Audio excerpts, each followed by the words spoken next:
Welcome back, everyone. Today we're going to be discussing 5 reasons why you may not want to purchase the EcoFlow Delta 2 Max, and we're also going to throw in a handful of annoying things about the product as well. I live in a schoolie conversion, and I've been using this thing as my primary source of electricity for the past year, and overall I highly recommend it.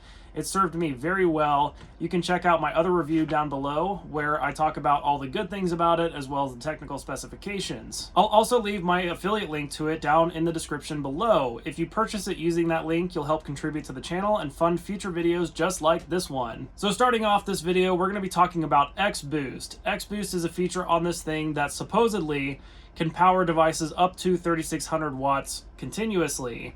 But that is pretty much a straight up lie. The way they advertise this is very misleading.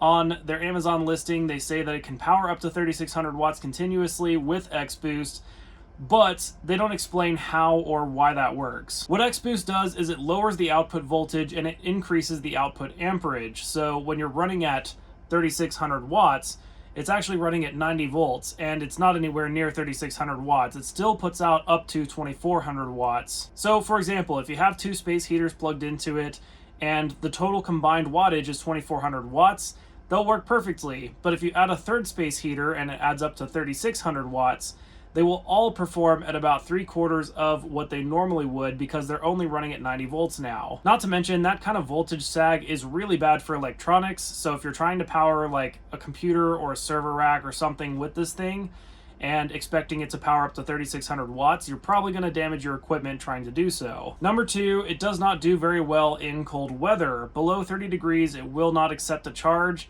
and you have to warm up the battery a little bit for it to start charging. So in my case, what I'll do is I'll run something that's about 200 to 300 watts on it just to get the battery sort of warmed up, and at that point it'll start accepting a solar charge. So if you live in a cold climate where it's below 30 degrees very often and you're primarily using this to generate solar power, this may not be the product for you. Now, this is not an EcoFlow specific problem. It applies to basically anything with a lithium battery. They just don't perform very well when it's below 30 degrees. So for those situations, I would probably just recommend getting a regular old generator. Number 3 is the 12 volt output is not stable.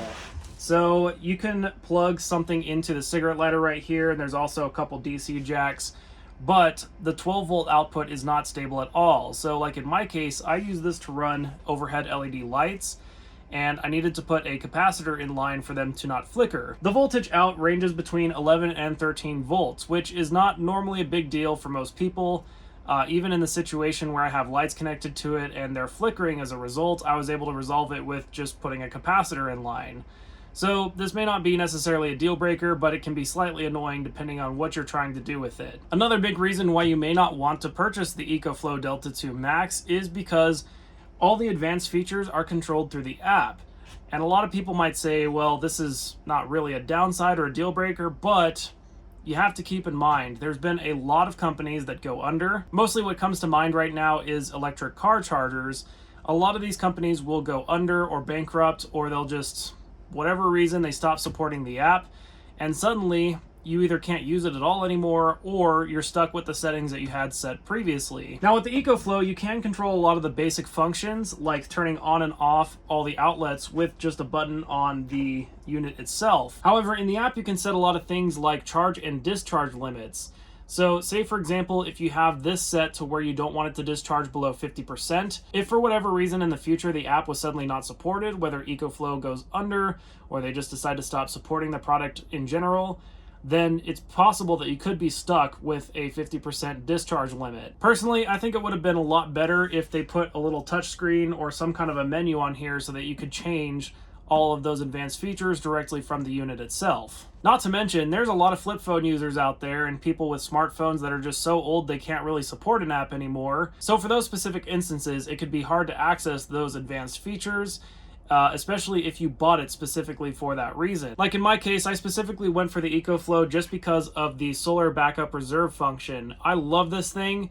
It's awesome. It makes it so that it uses solar power before it switches over to grid power whenever I'm connected up to the grid, which means that my electric bill is going to be very close to zero. So if you buy it with the intent of using that feature, you just can't use that feature at all if you don't have a smartphone or a smartphone that's capable of running the EcoFlow app. As far as glitches go, I haven't noticed any glitches with this thing except for one slightly weird one.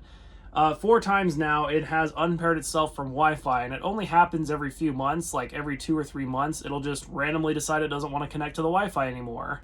I'm not really 100% sure why this is, but if you plan to leave it unattended for a long period of time, say using it to keep something warm in a cabin or a refrigerator running or whatever you want, far away from you for a long period of time, it can be stressful if it unpairs itself from Wi-Fi and suddenly you don't know what it's doing or if it's still working correctly. So those are some of the potentially deal breakers of the EcoFlow Delta 2 Max.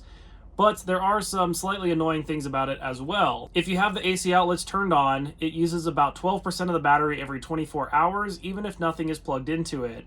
And this is just due to the inefficiency of the power inverter. This applies to pretty much any battery bank you're going to buy or any power inverter you're going to use. So it's not an unusual problem, but you should definitely turn off the AC outlets if you're not using any AC power. The plugs on the back are not grounded, so you do have to get a grounding plug, or you have to do some weird finagling with neutral and ground to get that to work. I feel like this is something that EcoFlow could have very easily implemented where it automatically switches, but they didn't. You can only hand carry this thing. It does not have any wheels on it, and it's got to weigh at least 50 pounds. It's pretty heavy. I think it would have been better if they designed it with a suitcase style design, but they didn't. So if you're not capable of lifting about 50 pounds, then this could be challenging to move around for you. Talking about the percent meter right in the middle here, it is not entirely accurate. It seems to be pretty spot on accurate until it gets down to about 10%. And then at about 10%, it seems to just drop like a rock. So once it reaches 10%, the battery is basically dead, and it's going to drain really fast at that point. Now, I would say the remaining time meter is fairly accurate. It seems to be pretty spot on for the most part, but I wish they implemented a feature where you could average that over 5 minutes, 10 minutes, 20 minutes, even an hour, for situations where you're running a refrigerator or an ice maker or an air conditioner, something that is not always turned on. On this unit, it only shows you the instant right now time remaining. So if I'm trying to make coffee, for example, it'll show me that it has 2 hours remaining, and then it shows 100 hours remaining, and then 2 hours remaining, and then 100 hours remaining. I don't think a lot of people even use the time remaining meter all that often, but I look at it a lot, and I find it very helpful in a lot of situations. And I think it would be incredibly helpful if you could average it out over a certain period of time instead of the estimate being based off of the right now power consumption only. They also did not include a solar adapter with it.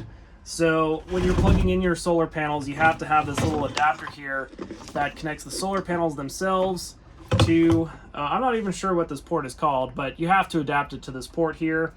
I understand why they didn't do that. It's because they want you to purchase their solar panel specifically. But I mean, come on, when you're spending $1,000 on something like this, you should be able to throw in a fairly cheap adapter like this. So I know a lot of those things are very nitpicky, but they are some valid reasons as to why you may not want to purchase it. If after this video you decided that you do want to purchase it, again, I'm going to leave my affiliate link down below. Purchasing it through the affiliate link will help support the channel and fund future unbiased reviews just like this one. Don't forget to check out my other review on the EcoFlow where I talk about the positive things and my general experience with it over the last year. Like this video and subscribe to my channel down below, and I will see you guys in the next video.